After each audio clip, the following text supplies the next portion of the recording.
33절로 7절 말씀입니다.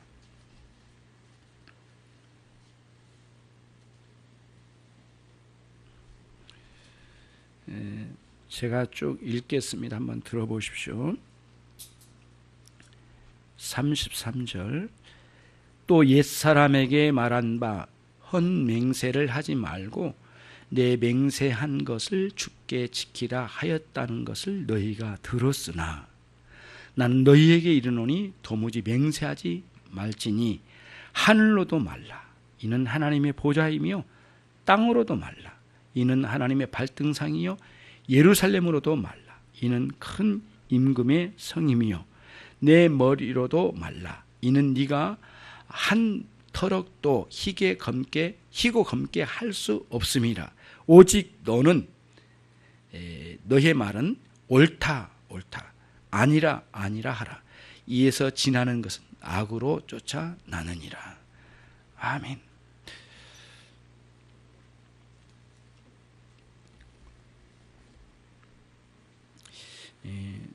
하나님께서 이 본지와는 본론과는 조금 동떨어지긴 하지만 성도들이 어떤 그 시험에 떨어지거나 큰 어려움 가운데는 있지 않을까, 그런 그 생각을 하게 하는 사인이 와요.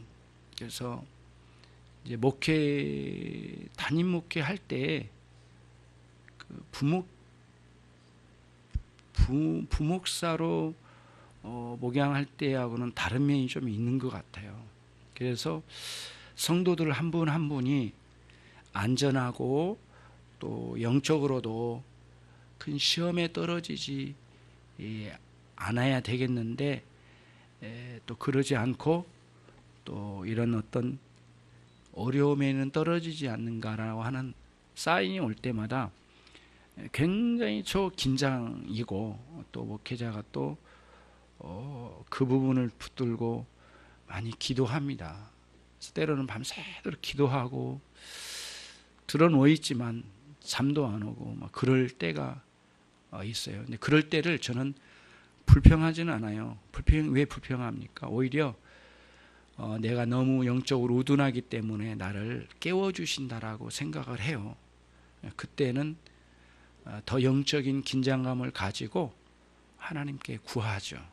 성도들을 위해서 한 분 한 분이 안전하고 또 영적인 시험에 떨어지지 않도록 간절히 호소하고 그렇게 합니다. 이게 목회에 있어서의 영적인 묘미가 있어요. 확실하게 무엇인지는 알 수 없지만 분명한 사인은 있어요. 그래서 여러분들을 위해서 기도하는 게 목회자가 사명이잖아요. 그렇잖아요. 그거를 말씀 전한 것과 성도를 위하여 기도하는 것을 쉬는 그 죄를 범하지 않겠다라고 했던 사무엘의 그 다짐이 사뭇 이게 이제 다가오는 거죠. 여러분을 위해서도 많이 기도하는데, 특별히 여러분들이 이제 목회자를 위해서 기도할 때 그런 감각이, 영적 예민함이, 감각이 살아있도록 해주십시오. 이렇게 기도하는 것은 굉장히 지당한 거라고 생각하고요. 목회자의 힘으로 할 수 없기 때문에 하나님께 깨어서 하나님께 구하면서 하나님의 도우심으로, 하나님의 역사하심으로 이 목회가 진행돼야 되지 않겠어요? 그런 차원에서 여러분들이 목회자를 위해서 많이 기도해 주시고, 또 주변에 있는 많은 교회들이 또 그런 사역을 감당해야 될 거라고 생각해 위해서 많이 기도를 부탁드립니다. 본론으로 들어갑니다. 먼저 예수님 믿는 사람이, 거듭난 신자가인 예수님 믿는 사람이 하나님의 율법을 지켜가는 것이 무엇인가? 그러니까 예수님 앞에서, 하나님 앞에서 그 율법을 지켜가는 것에 대한 그리고 그 지킴이 어떤 의미가 있고, 거듭난 신자가 어디까지 율법을 지켜갈 수 있고, 그 지켜간 것을 하나님이 어떻게 보시고 어떻게 받아들이시고, 우리는 어떤 태도로 지켜가고 또 예수님은 이렇게 지켜가는 율법을 지켜가는 그 거듭난 신자의 진실한 그 율법 지킴을 두고 예수님은 어떻게 대처하시고 또 성령님께서는 거기에 어떻게 역사하시는지 이런 메커니즘이 있어요. 영적인 메커니즘을 먼저 말씀을 드리고 시작을 할게요. 거듭난 신자는 예수님 안에 들어와 있는 사람이에요. 그래서 이 율법을 완전히 지켜 성취하신 예수님 안으로 들어온 사람이에요. 거듭난 신자는. 그렇죠? 그렇기 때문에 그 거듭난 신자의 마음의 태도는 이거예요. 율법을 다 지킬 수 없기 때문에 그래 거기까지만 대충 지키자 그러면서 살지 뭐 어차피 못 지키는 거 아니겠어? 이런 마음의 태도가 일어나지 않아요. 거듭난 신자에게는. 혹시 그렇게 일어났다고 하더라도 그것은 거짓된 유혹의 마음이에요. 그것은 신자가 먹어서는 안 되는 마음이에요. 배격해야 되죠. 이게 뭐냐면은 하나님을 사랑하는 마음으로 성실하게 최선을 다하여 주의 말씀에 순종해야 되겠다라고 하는 마음이 거듭난 신자들 마음에 들어와요. 그게 올바른 마음 먹음이에요. 마음가짐. 이거는 하나님께서 주신 마음가짐이에요. 그 마음가짐을 붙들어야 되거든요. 대충 살자. 어차피 하나님 다 못 지킨 거 아시겠지. 그런 태도는 안 가져요. 마음에. 그러면 마음의 자세가 어떤지를 보면은 거듭난 신자인지 아닌지, 또 거듭난 신자이지만 유혹을 받아가지고 대충 지켜버리자 이런 마음의 태도로 막 살아버리는 그런 사람들이 있다면 그 사람은 유혹을 받아 시험에 빠진 사람이에요. 그래서 회개하고 돌아와야 되죠. 자, 그러면은 그래요. 올바른 마음가짐을 가지고 하나님께 순종해 나가요. 그런데 아무리 노력하고 아무리 힘써도 사실상은 율법을 완전히 못 지켜요. 그래서 넘어져서 실수하고 죄를 범할 때가 있고 너무 부끄러운 거지만 입에도 올리기 어려운 그러한 죄까지 떨어진 경우도 있어요. 어떤 그리스도인들은. 다윗도 그랬잖아요. 그런 게 있거든요. 자, 그러면은 그 문제를 어떻게 하시는가 하나님? 온전히 지켜가지 못한 것에 대하여 강력한 양심의 가책을 받아요. 그러면 어떤 현상이 일어나냐? 이 죄가 크면 클수록, 큰 죄일수록, 큰 영향력을 끼치는 죄일수록 양심의 큰 억압을 받아요. 그래가지고 예수님이 나를 위하여 십자가에 죽으신 사실이 다가오질 않아요. 떨어져 나가요. 그래서 기도가 안 나와요. 말씀을 못 읽겠어요. 읽어도 의미 없이 다가와요. 하나님이 나로부터 멀리 떨어져 버린 것 같은 느낌이 와요. 그래서 주일 예배를 지킨 것도, 예배를 드리는 것도 그 별로 감동이 없어요. 그냥 몸덩어리만 왔다 가버린 거예요. 생각은 다른 데 있고. 이런 현상들이 시험에 드는 와중 속에 막 요동치는 거예요. 그때 굉장히 강력한 시험이 다음 단계 또 오는 거예요. 더 큰 유혹이 다가와요. 그럼 너무 무서워서 이제 그러고 싶지는 않아. 그 언저리에서 우왕좌왕하면서 예배는 드리지만은 신자다운 삶을 살지 못하면서 세월은 흘러가. 그때에 여러분들은 주일의 말씀이나 이런 설교 말씀을 통해서 큰 깨달음과 양심의 가책에 찌르는 말씀을 주실 때에 그거를 아멘으로 받아들여야 돼요.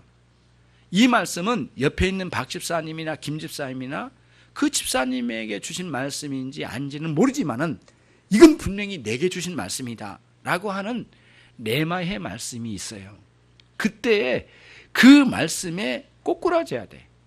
내 모든 교만한 마음과 그리고 무관심한 마음 그리고 헛된 생각들에 휘말려서 그런 것들이 그런 귀한 말씀이 들어올 때 외면하고 돌리거나 이렇게 하지 말라는 거예요. 받아들여야 되는 거예요. 그래서 오늘 주신 말씀이 다른 사람은 모르겠지만 나에게 분명히 주신 말씀이에요. 그 말씀을 강하게 아멘으로 받아들인 거예요. 주신 말씀에 감사함으로. 그래 강하게 찌른 것 같은 말씀이 주는 거예요. 그때 그 말씀을 받아들여 자꾸 되새김질을 하는 거예요. 말씀의 되새김질을. 그러면서 그 말씀이 자꾸 깊이 우러나고 말씀이 깊이 들어가요. 그리고는 예전에는 발견하지 못했던 죄가 그 말씀을 통하여 이렇게 빛이 드러나요. 이게 성령의 역사하심을 통해서 있는 거거든요. 보이기 시작해요. 그리고는 예전에는 그게 죄인지도 모르고 막 살아버렸는데 환하게 보여. 그때 깊이 회개하는 거예요. 예. 그때는 회개하지 않을 수가 없어요. 회개로 들어가는 거예요. 이런 식으로 사는 거거든요. 그럼 그 다음의 문제예요. 제대로 살지 못한 것에 대한 그런 깨달음을 통하여 회개로 가면 예수님께서 우리를 위하여 십자가에 죽으시고 우리를 대신하여 완벽하게 율법을 완성하여 성취하신 그리스도의 완전한 의의 충만함이 회개하는 성도들의 마음에 흘러들어와요. 감격으로 다가와요. 그리고는 내 마음은 믿음으로 그 예수님께서 이루신 그 놀라운 성취된 율법의 완성과 나의 죄를 모두 다 씻어주시는 그리스도의 십자가에 죽으신 보혈의 피 흘리심의 그 영적인 능력에 내 영혼은 의존을 해요. 이렇게 마음으로 의존을 해요. 의탁을 하는 거죠.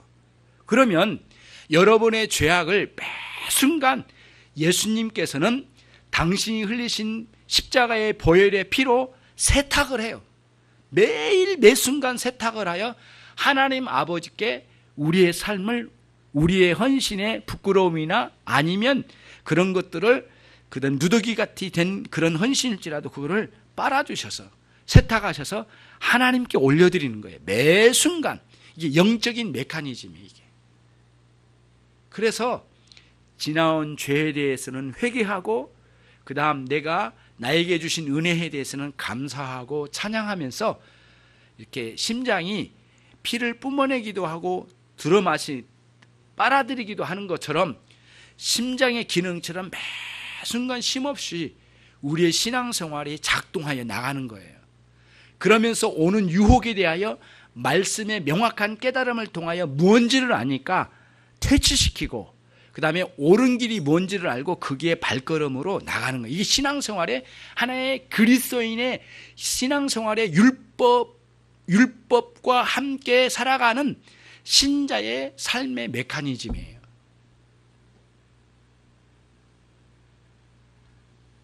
물론 신자가 회개하지 아니하였더라도 참된 신자의 삶은 과거, 현재, 미래의 모든 죄를 그리스도의 십자가에서 모두 죄 씻음의 역사로 용서의 은총 안에 다 들어오게 만드셨어요. 그래서 우리는 완성하시고 십자가에 주신 그리스도 안에서 산다고 말씀을 드렸어요. 안으로 들어왔어요. 밖이가 아니에요.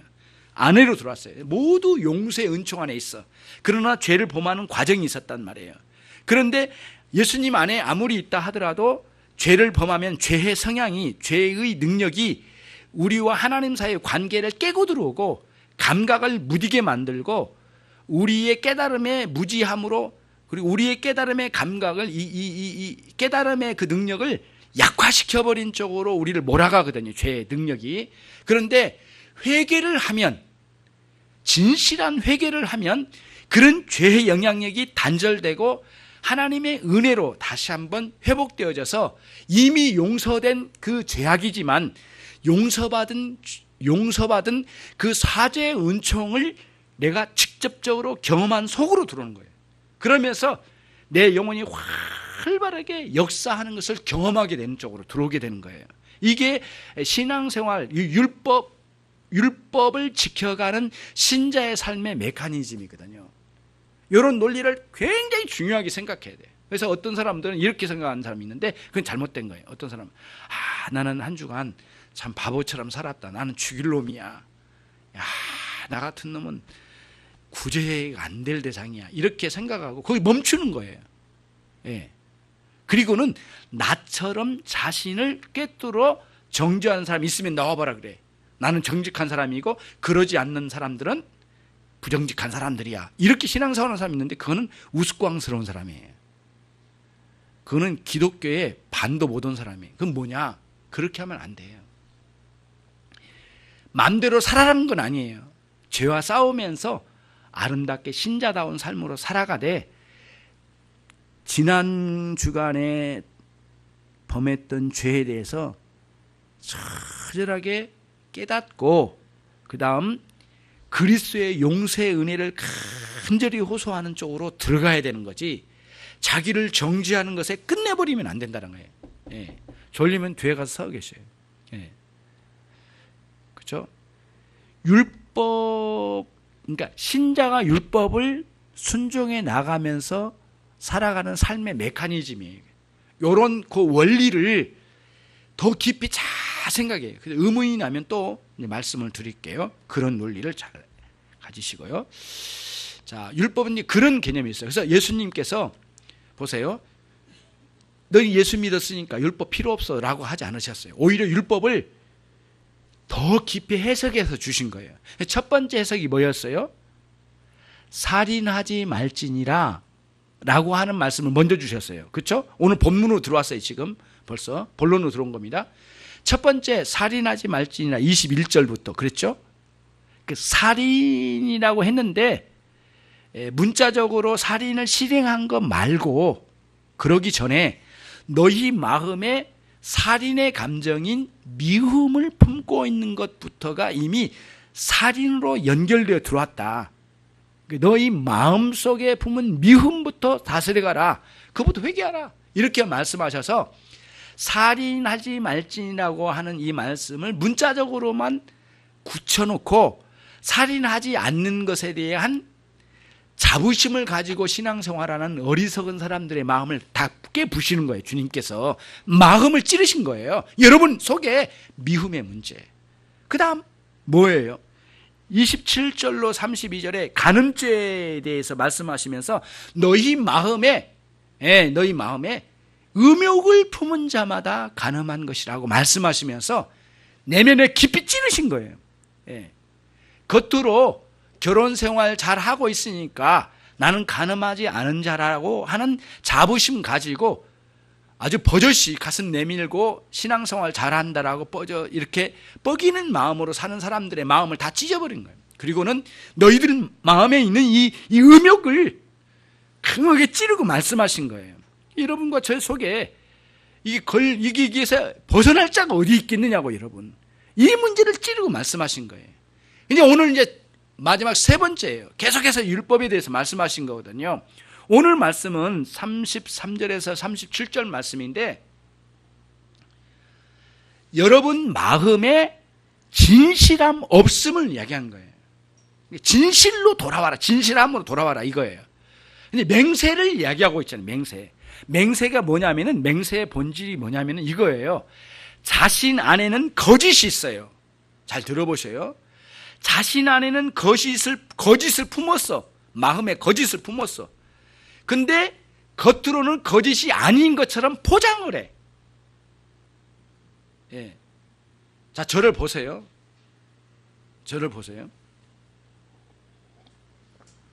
여러분이 이제 신앙생활 할 때 외향적이고 겉핥기식의 신앙한 사람들은 항상 거기 머물러 있어요.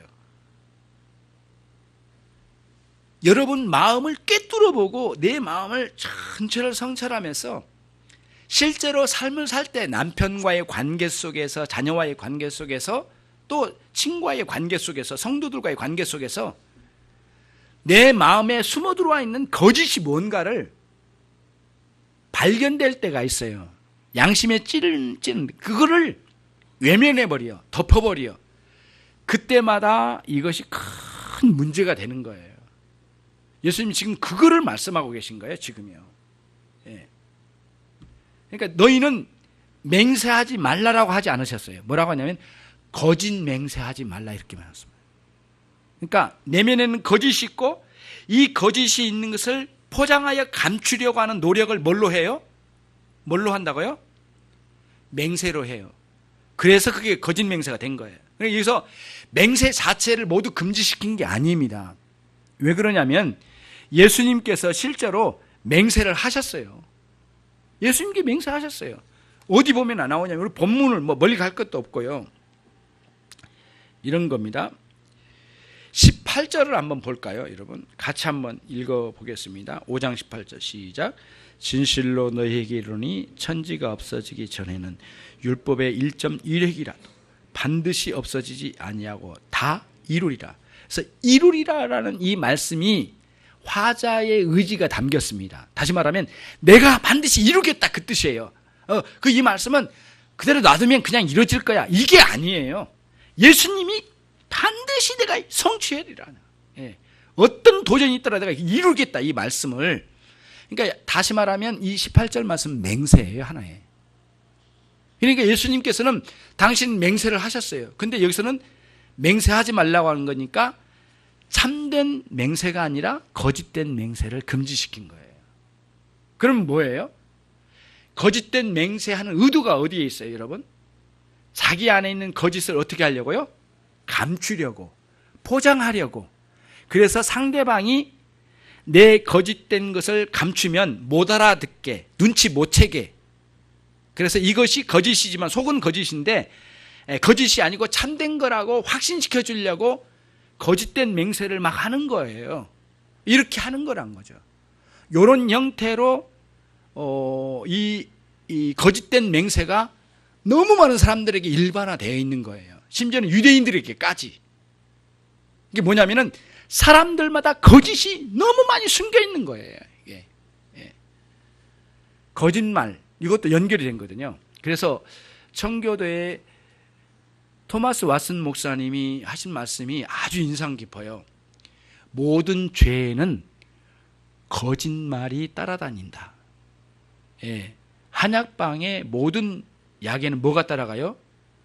감초가 따라간다듯이 모든 죄에는 거짓말이 따라다닌다.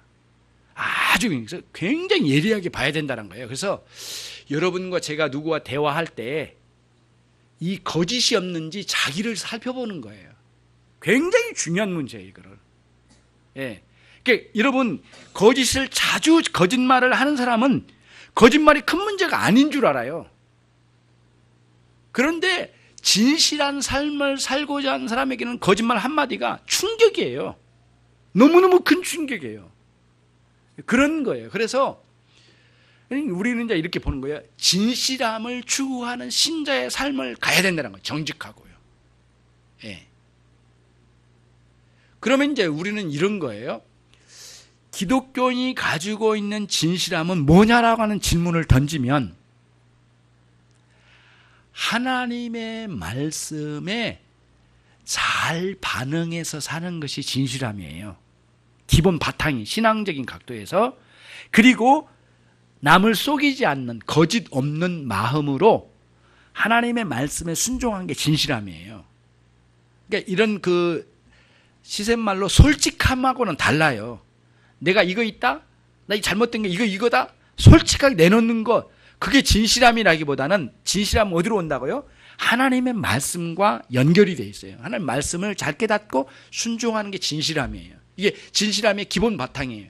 그러면서도 솔직함이 들어와야 되죠. 그렇죠? 투명해야 되겠죠. 거짓 없이. 이런 거는 이제 여러분 굉장히 무서울 정도로 누구에게나 여러분과 저 안에 끊임없이 이 거짓이 자꾸 들어와요. 들어와가지고 꾸며내려고 그래. 포장하려고 해. 그래서 사람들이 못 믿을 것 같으니까 맹세까지 나가. 이것을 주님께서 여기서는 이제 이렇게 이거를 금지시켜 나가는 거예요. 그거를 이제 여기서 이야기하고 있어요. 그래서 신앙생활이라고 하는 거는 이렇게 겉으로 행동으로 옮긴 거 있잖아요. 뭐를 순종했잖아요. 주일을 지켰잖아요. 오늘 주일 지켜서 이렇게 주일 성소에서 예배 드리고 있잖아요. 이렇게 지키고 있는 것, 요거 말고요. 요거 말고 이렇게 주일에 나와서 예배할 수 있었던 그 전의 마음. 성경은 요거를 이야기할 때가 많아요. 대부분. 왜 왔니? 뭐 하러? 예배 드리러 왔는데 왜 예배하러 왔어? 이런 질문을 한 거예요. 그러니까 그런 거예요. 그래서 그 예배해서 뭐 하려고? 요거를 물어봐요. 근데 모르겠는데요. 그러면 안 돼. 그거 아니야. 이렇게 이야기하는 거예요. 그러니까 충격이에요. 이거는 이제 율법주의자와 이 서기관들은 자꾸 왜 그거 물어봐? 나 예배한다는데? 네가 뭔데 물어봐? 나 예배한다는데? 나 예수 믿는 사람, 나 하나님 믿는 사람인데? 이런 식으로 다가오는 거예요. 겉으로만 하는 거예요. 그러니까 속은 내팽개치는 거예요. 그래서 속으로 미워하는 거예요. 아우 저 천민들 막 그러면서 깔보는 거예요. 저 죄인들. 우리는 11조하고 뭐하고 다 하는데 저는 못할걸? 깔보면서 이렇게 깔보면서 말이죠. 이런 식으로 종교 생활했는데 예수님은 그건 다 지옥 같은 마음이라고 해버린 거예요. 그걸. 다 지옥 같은 거. 다 쓰레기 같은 마음이라는 거예요. 네 안에 진실함이 없다라는 거예요.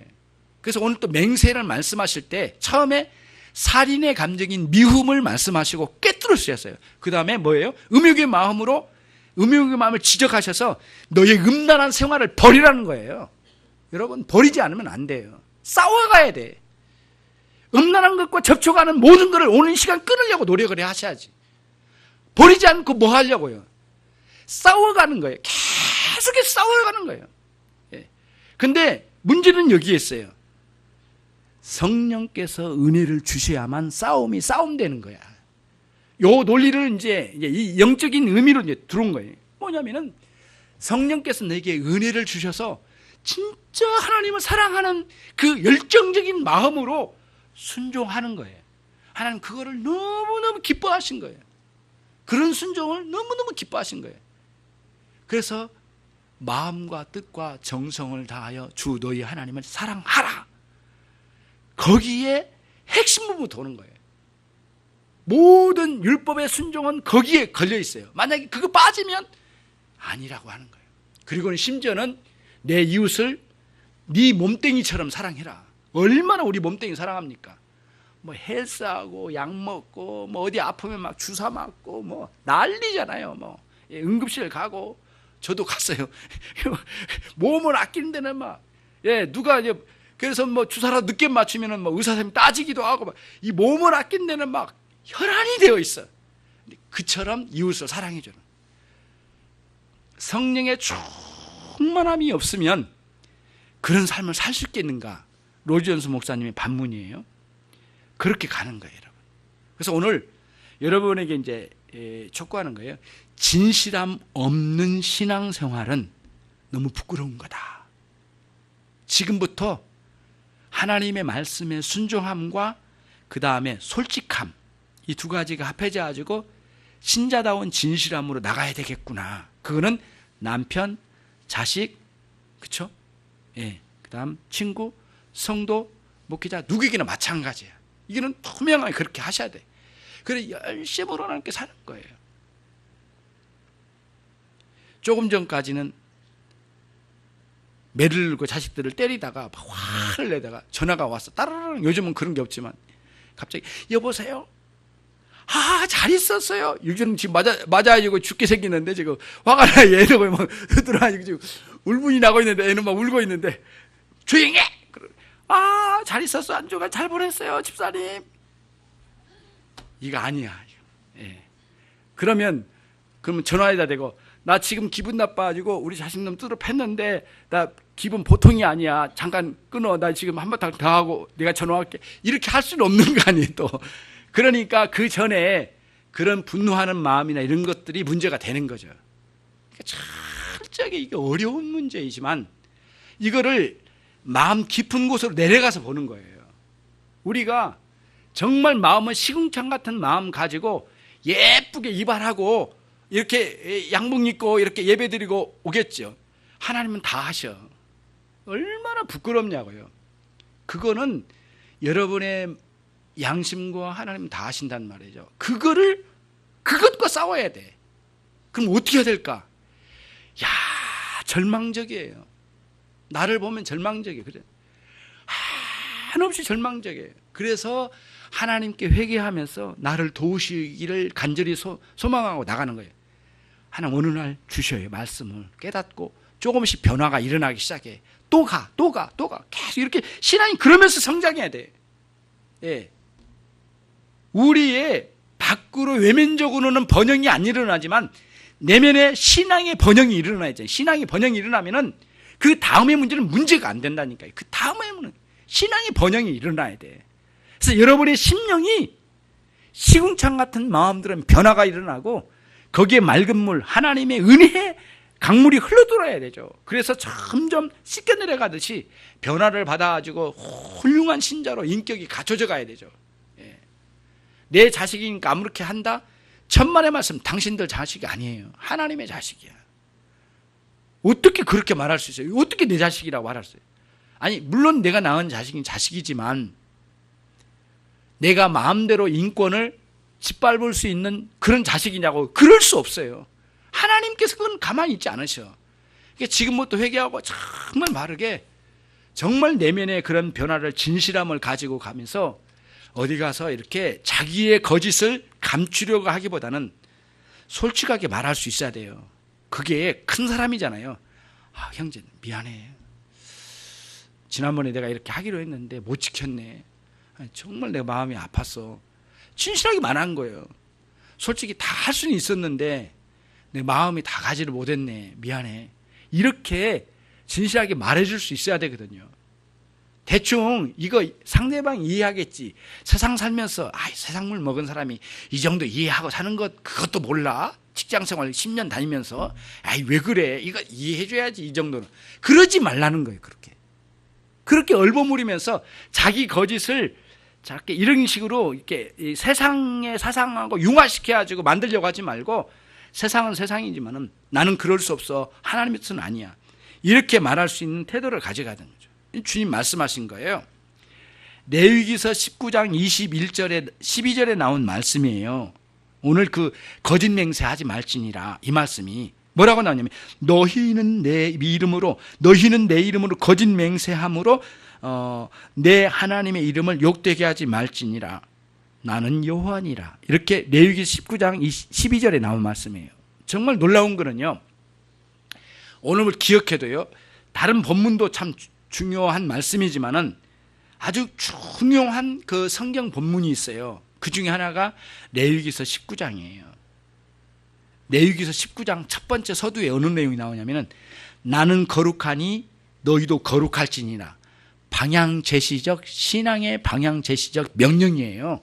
완성이 아니에요. 그 방향, 거룩함으로 나가라. 계속 살아가라. 주님을 바라보고 북두칠성 같은 그리스도를 바라보고 항해하는 배처럼 인생의 길을 가라는 거예요. 항해하는 배가 언제 북두칠성까지 올라간 적이 있냐고요. 우리 예수 믿는 신자들이 언제 예수님하고 똑같은 상황으로 오냐고요. 그건 없어. 그러나 예수님을 바라보고 북두칠성과 같은 예수님을 바라보고 인생의 항로를 따라서 가는 거예요. 그러면 하나님이 원하시는 항구에 정박할 날이 오게 되는 거예요. 이게 신자의 삶이거든요. 이게 방향 제시적 명령이라고 하는 거. 이게 레위기서 19장이 나온 말씀이에요. 그 내용 중에 뭐냐면, 내 이웃에 거짓말하지 말라. 내 이웃을 압박하지 말라. 남들을 이렇게 아르바이트생 돈 뜯어먹고 갈취하고 이렇게 두들 패고 또 억압하고 돈 안 줘버리고 다치면 쫓아내고 이런 사악한 일들을 하지 말라는 거예요. 그거를 19장에서 나온 거예요. 그러면서 그 안에 나온 내용이 오늘 여호와 이름으로 거짓 맹세하지 말지니라 딱 나온 거예요. 근데 이 말씀이 어디와 연결되냐? 10계명의 제3계명에 여호와의 이름을 망령되이 일컫지 말라. 망령되이 일컫는 자는 죄 없다 하지 아니하리라. 다시 말하면 반드시 그런 죄는 정죄하리라. 죄로 낙인 찍은다는 거예요. 그거는. 그러니까 여호와의 이름을 망령되이 하면 안 돼요. 그러니까 사람들이 이렇게 했던 거예요. 자기의 거짓을 숨기려고 형제와 대화를 하다가 이렇게 말한 거예요. 내가 하나님의 이름을 걸고 말하는데 이건 거짓 아니야. 이런 식으로 말한다는 거예요. 그거를 하지 못하게 하나님께서 명령을 딱 내리신 거예요. 그러면 하나님의 이름을 망령히 여긴, 왜? 자기의 거짓을 덮으려고 하나님의 이름을 끌어내서 하나님의 이름을 도용해가지고 있다 포장을 하는 거니까 얼마나 사악하냐고요.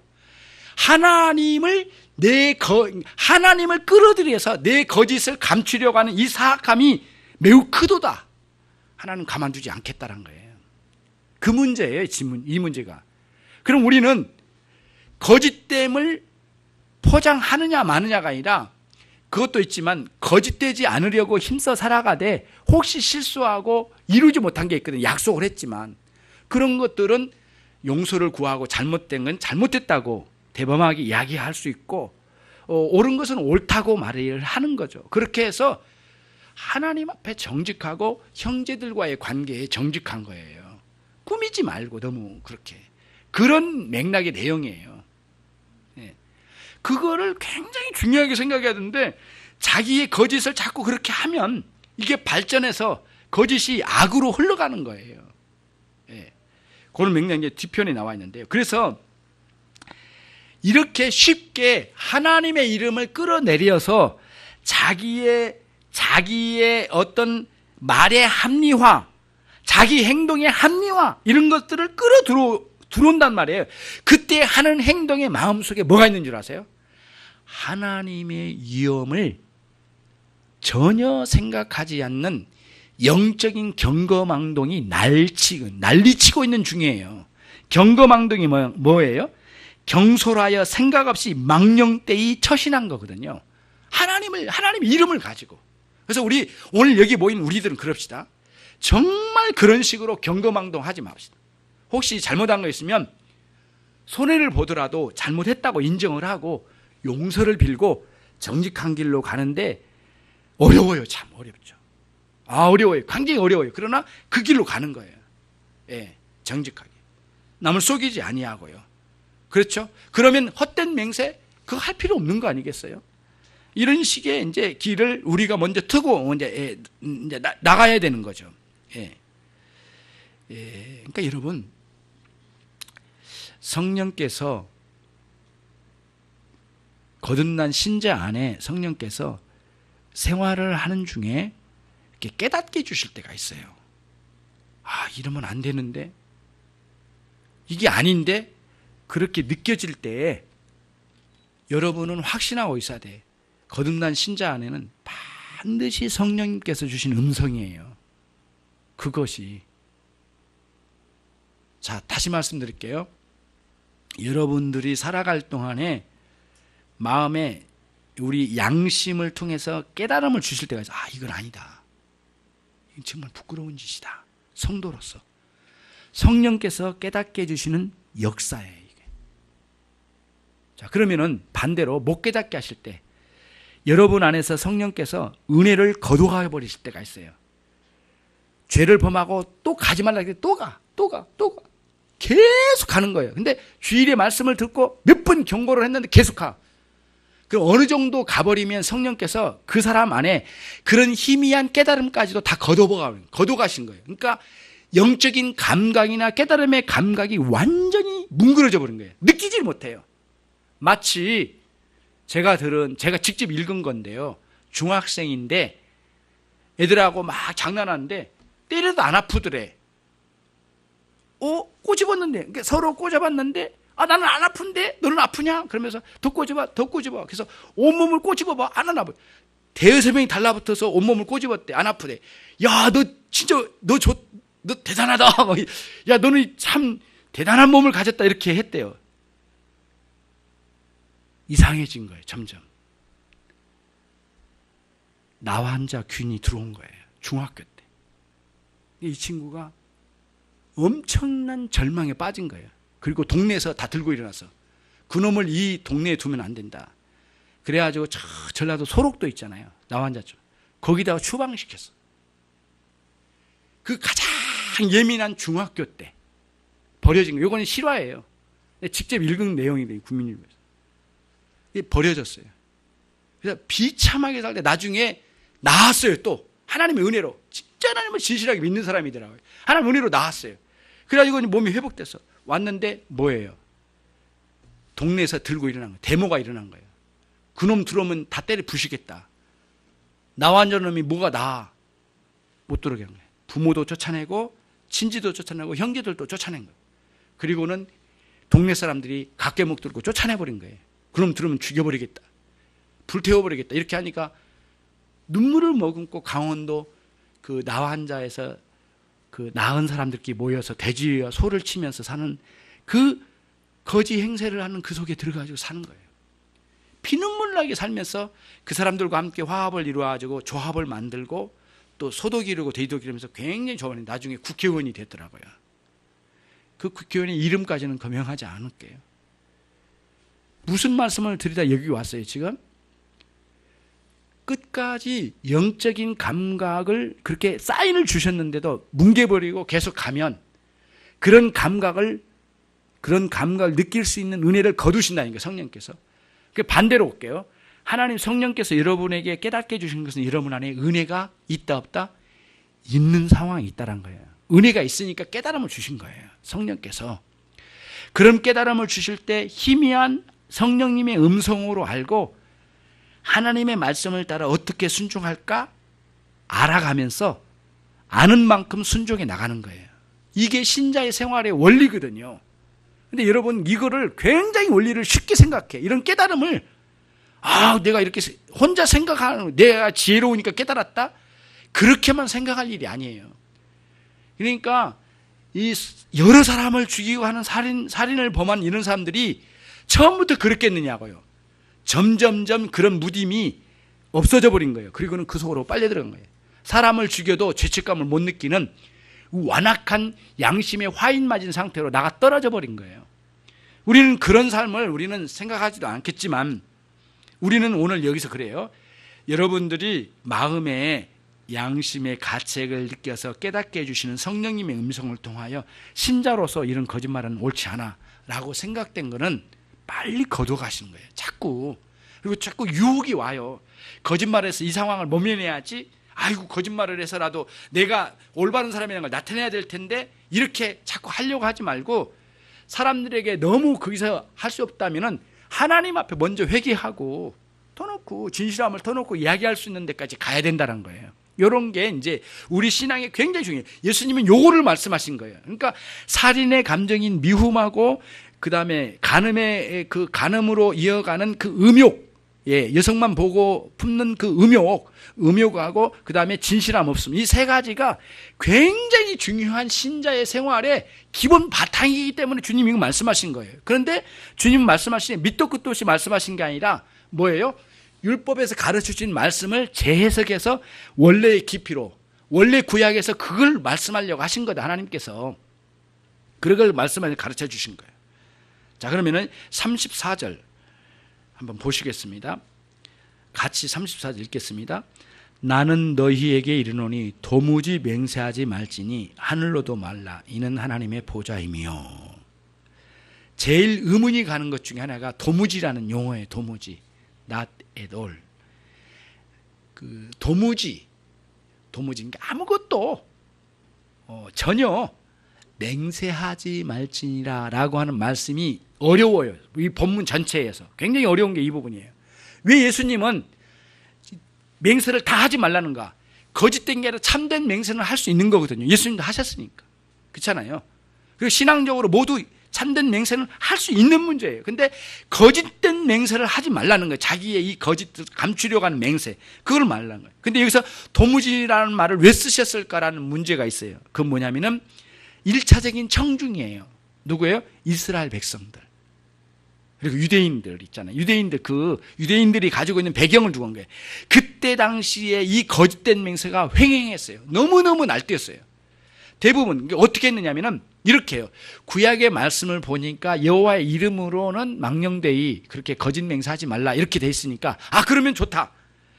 하나님의 이름은 빼고 다른 방식으로 맹세를 하면 괜찮구나라고 하는 해석을 해버린 거예요. 예. 이게 굉장히 우스꽝스러운 거예요. 무슨 말씀인지 알겠죠? 그러면 거짓 맹세일지라도 하나님의 이름으로 하는 거짓 맹세 말고 다른 거를 걸어서 거짓 맹세하는 것은 괜찮다. 이렇게 해석을 해버린 거예요. 유대인들이. 그래가지고 하는 말이 하늘을 들먹이면서 맹세를 하고 땅을 들먹이면서 맹세를 한 거예요. 내가 하늘이 두쪽난다 해도 이건 참말이야. 이건 참말이라니까 이렇게 하지 않는 거예요. 땅이 다 꺼져버릴지라도 내 말은 맞는 말이야. 내 말은 이루고야 말 거야. 이런 식으로 말하는, 하늘을 거명해서 땅을 거명했는데 이런 식으로 말하는 것도 사실은 거짓 맹세에 해당하니까 주님 말씀하신 거예요. 하늘을 거명한 것은 하늘의 보좌이며 땅을 거명한 하나님의 발등상이요. 하나님이 어디나 계시고 거기나 계시고 여기나 어디나 계시지만 하나님의 그 하나님의 존재하심의 상징으로 하나님의 보좌, 하나님의 발등상 두 가지를 표현한 거예요. 어디 하나님 계시니 너는 하나님이 창조하신 이 세상에 어떤 피조물을 가지고도 거짓 맹세를 하지 말라. 핵심은 뭐예요? 거짓 맹세 자체를 하지 말라. 그거를 여기서 주님 말씀해 주셨어요. 그래서 35절을 한번 읽어볼까요? 시작.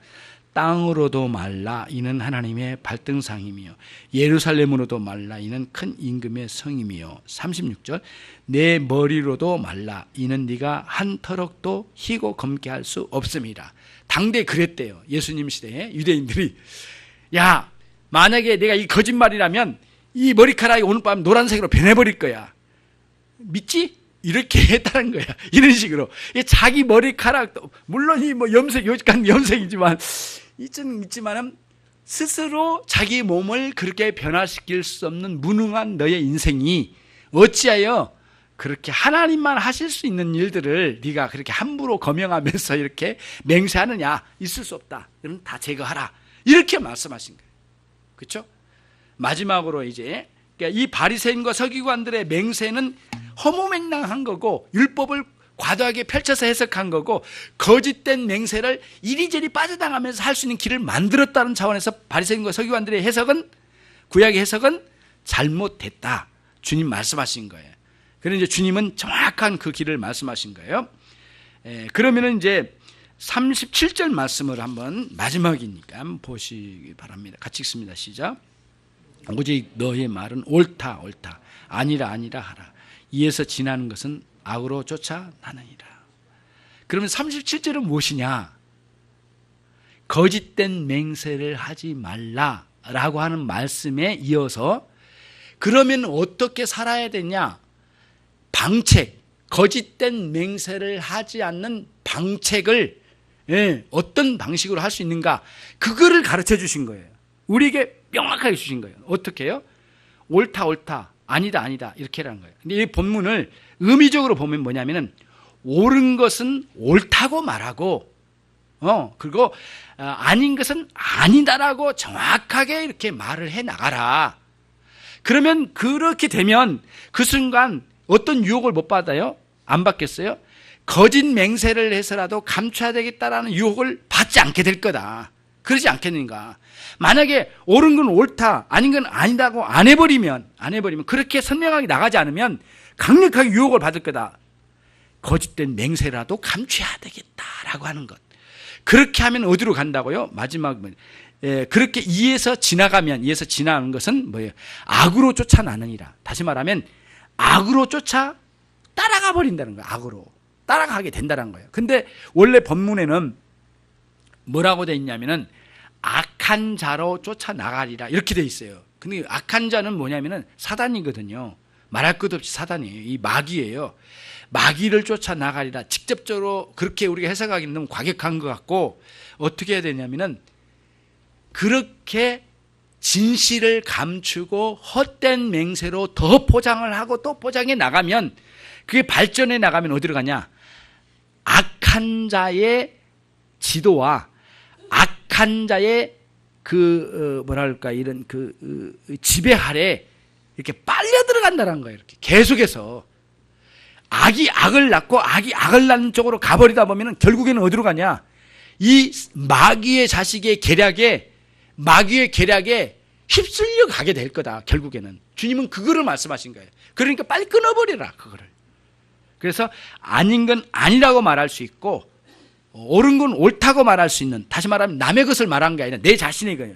내 안에 아닌 것은 아니라고 말할 수 있는 용기, 신앙의 용기, 그 다음에 옳은 건 옳다고 끝까지 말할 수 있는 용기, 이런 신앙을 진실함에서 나온 신앙이라는 거예요. 여러분과 제가 이 신앙으로 정말 진실한 신앙을 갖고자 하는 열망을 가지고 살아가자고요. 우리가 완전하지는 못하지만 최선을 다해서 열심히 그렇게 살아가 보자고. 하나님 이거를 기뻐하신다는 거예요. 그리스도 안에서 그런 진실한 신앙을 추구하는 그런 신자 여러분들이 모두 되시기를 주님의 이름으로 축원합니다. 기도하겠습니다.